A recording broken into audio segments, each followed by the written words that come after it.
ఆశీర్వదించు.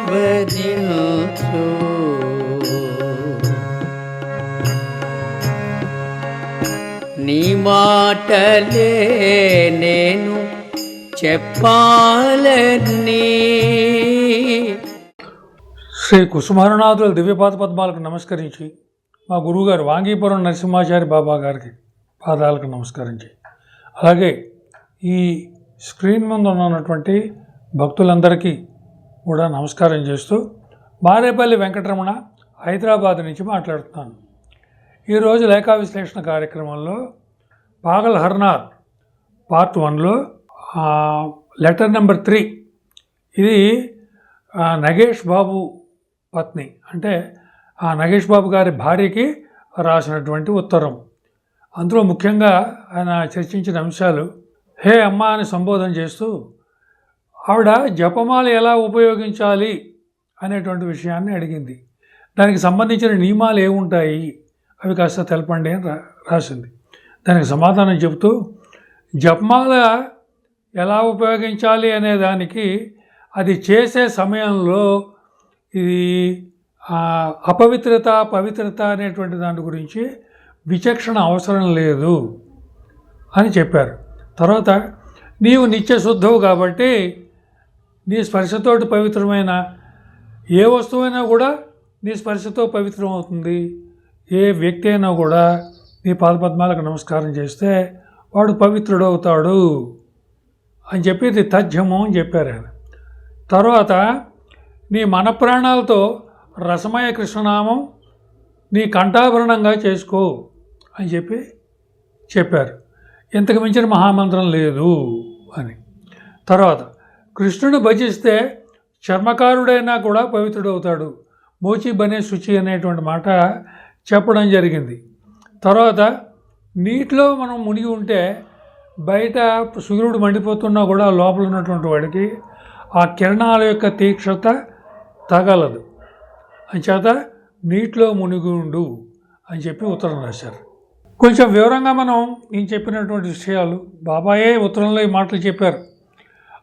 మనం అశుచిగా ఉన్నాం, ఎదురుకుండా రత్నం కనిపించింది, తీసుకోకుండా ఉంటామా? తప్పకుండా తీసుకుంటాం. మన అశుచి గురించి ఆలోచించాం. అలాగే జపమాలను ఉపయోగించడానికి కూడా మనం అశుచి అశుభ్రత అనే దాని గురించి ఆలోచించవలసిన అవసరం లేదు అని చెప్తున్నారు. ఇక్కడ మాలని రత్నంతో పోల్చారు ఆయన.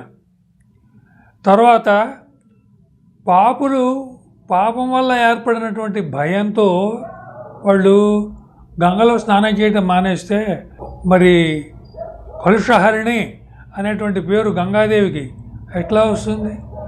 పాపహరిణి అనేటువంటి పేరు ఎట్లా వస్తుంది? రాదు.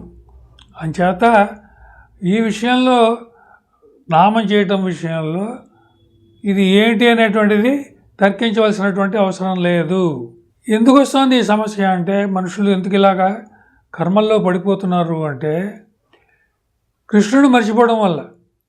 బాబా చెప్తారు, మనం ఇక్కడ లోకానికి వచ్చింది నిత్య కృష్ణదాసునిగా బతకడానికి, అంటే నిత్యం కృష్ణుడి యొక్క నామస్మరణ చేయటానికే మనం ఈ లోకంలోకి రావటం జరిగింది. అంచేత నిరంతరం కృష్ణనామం చేస్తే ఏం జరుగుతుంది? నీటిలో మునిగిన వాడు ఎలా ఉంటాడో అలాగా కృష్ణనామంలో మునిగిపోతే ఏం జరుగుతుందంటే ఈ పైన ఉండేటువంటి సూర్యకిరణాలు ఏవైతే ఉన్నాయో వాటి యొక్క తాపం వాడికి తగలదు. అంటే దీనికి చక్కని ఉదాహరణ చెప్పాలి అంటే, మనం అంతా సముద్రంలో ఉన్నాం. సముద్రంలో కెరటాలు వస్తూనే ఉంటాయి, పోతూనే ఉంటాయి.